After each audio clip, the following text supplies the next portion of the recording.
In the dark forest, where every step echoed in the void, stood a warrior with a sword. His face was resolute, like a man ready to face the fiercest storm. He was not fighting an external enemy. His struggle was internal. The pain that burned his heart wouldn't leave him a day's peace. But he knew that this was only a temporary test, and he was ready to face it face to face. In the very center of the forest, among the gloomy trees, there was a trellis. Behind her was a man chained up. His eyes are full of despair, and it seems that his whole life is enclosed in these iron shackles. He couldn't move, couldn't get out. The pain of his body and mind was unbearable, but there was something in his gaze that said he was fighting anyway. He didn't give in. He didn't give up. He knew that desperation was a choice, and he wasn't going to choose it.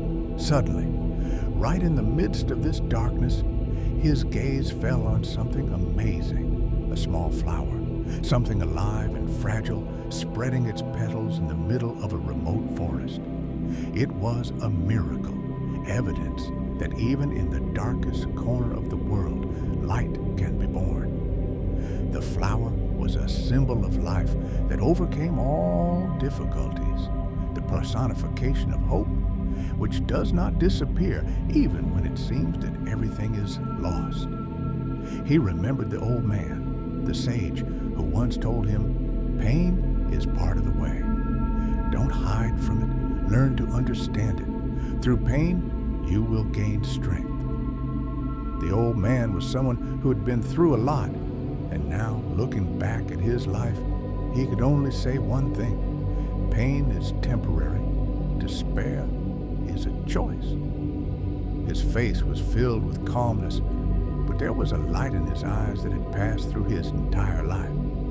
And so, standing on the edge of a cliff, a man in a raincoat looked down to where a storm was raging below and felt the wind flutter in his clothes. It was a moment of choice. He could have retreated into the shadows and hidden from the pain, but instead he took a step forward into the unknown. He knew that only by overcoming the pain would he find his true freedom. He was ready. Like a warrior with a sword, like a man in chains, like an old man, he accepted his pain without running away from it, but also without letting it define his life. He realized that the path does not end when pain sets in. The path is just beginning. And on the horizon, light began to break through the clouds,